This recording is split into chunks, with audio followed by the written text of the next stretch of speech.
택배노조가 무기한 전면 파업에 돌입합니다. 과로사 문제로 사회적 합의기구까지 출범했지만 진통은 왜 되풀이되고 있을까요? 김성희 고려대 노동대학원 교수와 이야기 나눠보겠습니다. 교수님 잘 들리십니까? 예, 안녕하세요. 네, 먼저 택배노조가 결국 파업을 결정했는데 온라인 커뮤니티에서는 우려와 응원이 함께 나오고 있습니다. 우려 중 하나는 또 파업이냐는 반응인데 도대체 왜 이런 단체 행동이 반복되는 걸까요? 예, 파업을 하고 싶어서 하는 사람들은 많지 않을 겁니다. 어려운 결정인데 그 배경에는 작년 16명의 택배 종사자가 과로사로 사망했지 않습니까? 네. 하루 13시간 반 근무하는데 보수를 받는 배송 시간은 7시간인데 반해서 4시간은 분류 작업에 투입해야 되는데 이 분류 작업을 택배사 책임이라고 했던 그런 사회적 합의가 지켜지지 않고 그래서 분류 작업 공짜 노동으로 이루어지는 분류 작업을 계속해야 되는 상황이 벌어지고 있죠. 그래서 이 분류 작업을 택배사가 책임지고 별도 인원을 고용해야 되는데 그 신용만 하고 무급 노동은 해결되지 않고 장시간 노동이 강제되는 체계가 전혀 변함이 없기 때문에 그런 사회적 합의가 불발했기 때문에 다시 파업을 통해서 이 사실을 알릴 수밖에 없었던 것으로 보입니다. 네, 그러니까 오늘 진행된 2차 사회적 합의가 결렬된 건데 지난 1월로 돌아가서 1차적 사회기구 합의 내용을 좀 짚어보죠. 혹시 이 합의문 자체에 문제가 있는 건 아닌가요? 예, 택배사의 분류 작업 책임을 인정했는데요. 근데 구체성이 부족했고 얼마의 추가 고용 인원이 필요한데 그에 대해서 제대로 된 분류 작업 책임을 감수할 만큼 수준의 그런 구체적인 합의가 이루어지지 않았다는 것이 문제였다고 봅니다. 그리고 이에 대해서는 추상적으로 규정해서 택배사의 선의에만 의존하는 신사협정으로서의 한계가 그냥 나타난 것이 아닌가 생각합니다.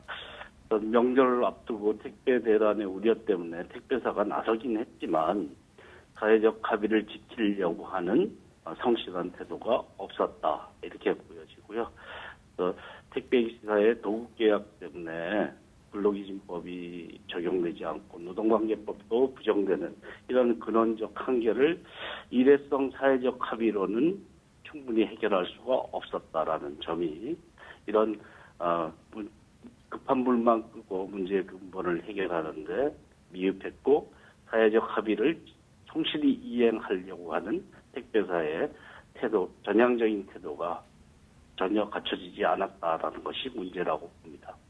네, 1차 합의 내용을 살펴보면 이 택배 요금 인상으로 이어져서 오히려 택배사 배불리기 결과를 낳았다는 주장도 나왔는데요.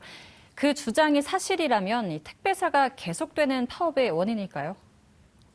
예, 요금 통계로는 요금 인상은 없었던 것으로 나오는데요. 네. 그 이유는 택배사 간의 경쟁이 워낙 심하고 과주라 그러죠. 기업 거래처죠. 과주의 압력도 강하기 때문에 요금 인상의 방식은 실제로 많지 않았다고 볼 수 있습니다. 그런데 개인 소비자 요금에는 영향이 있을 수 있죠. 그리고 대리점을 통해서 전가하는 방식도 있을 수 있어서요. 그런데 이 요금 인상이 부분적으로라도 나타났다면 택배사가 그 분류 작업을 추가 고용을 해야 될 책임을 지지 않고 택배기사에게 이 비용을 전가한 것이나 마찬가지였던 구조를 소비자에게 전가하는 행태로 옮기는 것이기 때문에 사회적 책임성도 없고 공정한 사업 운영의 자세를 보여주지 못하는 그런 행태라고 볼 수 있겠죠. 그런 방식이 실제로 많이 벌어지지는 않았던 것으로 나타나는데 이에 대한 생활물류법 개정 통해서 부분적으로 이런 요금 신고제의 방식이 채택됐기 때문에 그렇게 이루어지지는 않았는데 만약 조금이라도 있었다면 택배기사를 착취해서 부당한 이익을 택배사가 수취하던 구조에서 소비자 착취로 이를 메우려고 하는 행태라고 볼 수 있겠죠. 네, 상황이 이렇다 보니 사회적 합의기구 무용론도 나옵니다. 동의하십니까?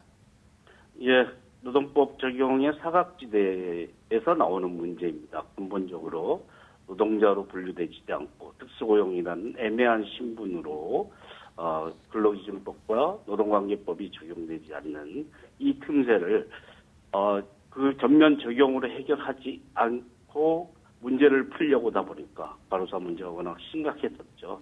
그걸 풀려다 보니까 사회적 합의가 그 틈새를 메우기 위한 방식으로 나왔지만 근원적 해결책은 아니라는 당시의 우려가 현실로 나타난 것이 아닌가 하는 안타까움이 있습니다. 택배기사의 노동법 적용 문제로 가야 되는데 생활물류법은 개정을 해서 부분적인 조항은 만들었지만 여전히 분류 작업이 누구의 책임인지를 명확하게 밝히지 않았기 때문에 이 문제를 계속 불거질 수밖에 없는 상황이었다고 생각을 하고요. 이 틈새를 이례적으로 사회적 합의로 메울 수 있어도 근원적인 해결책은 아니다. 이렇게 볼 수 있겠죠. 네, 어쨌든 노조와 택배사가 입장차를 좁혀서 앞으로 분류 작업을 택배사가 완전히 책임을 진다면 택배기사들의 과로 문제도 완전히 해결이 될 수 있는 걸까요?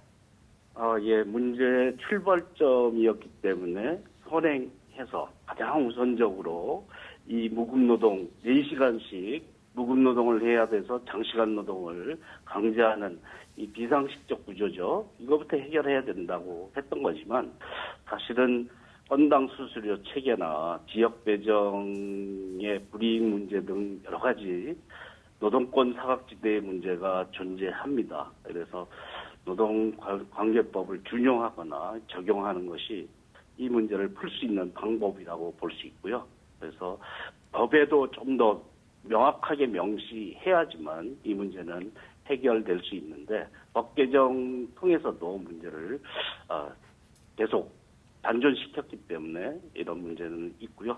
과로사 문제는 이 건당 수수료 체계, 특수고용, 임금노동자로서의 성격이 강한 택배기사의 노동법 적용이 이루어지는 단계로까지 진전돼야지만 완전히 해결될 수 있을 것이라고 봅니다. 네, 김성희 고려대 노동대학원 교수와 이야기 나눠봤습니다. 오늘 말씀 고맙습니다. 예, 고맙습니다.